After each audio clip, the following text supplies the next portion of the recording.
ভালো আছেন? আমি অনেকটা ভালো আছি। ভালো ছিলাম না। আপনারা অনেকেই জানেন যে 20 তারিখ 20শে অগস্ট এই বেসরকারি হাসপাতালে ভর্তি হয়েছিলাম।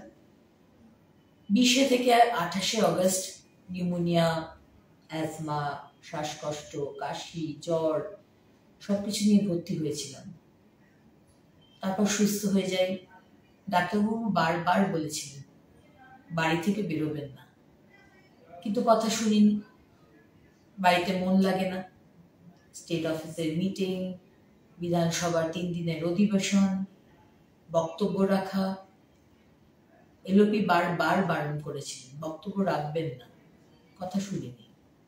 চিৎকার, চেঁচামেচি, প্রতিবাদ। 5 জন এমএলএ আমরা এলওপি সমেত আমরা সাসপেন্ড হয়ে গেলাম। প্রতিবাদ তো চলবেই।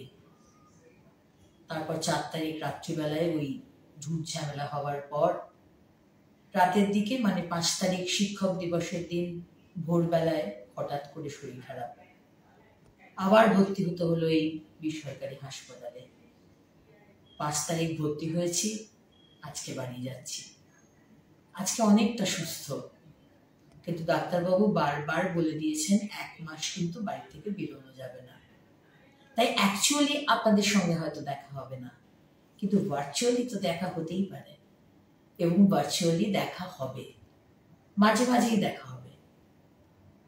এবং আগামী দিনের যে লড়াই, অনেক বড় লড়াই, পশ্চিমবঙ্গকে বাঁচাবার লড়াই।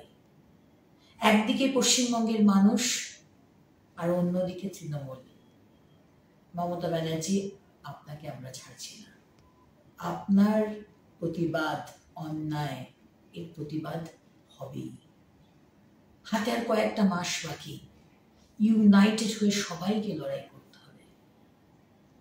সামনে পুজো, আকাশ নীল হয়ে গেছে। এতদিন বৃষ্টি হয়েছে, কিন্তু এখন পুজোর আকাশ বেরিয়ে গেছে, কারণ মা আসছেন। পুজোর মধ্যে জানি না, হয়তো দেখা হয়ে যেতেও পারে, কিন্তু পুজোর পরে আপনাদের সঙ্গে সবার সঙ্গে দেখা হচ্ছে।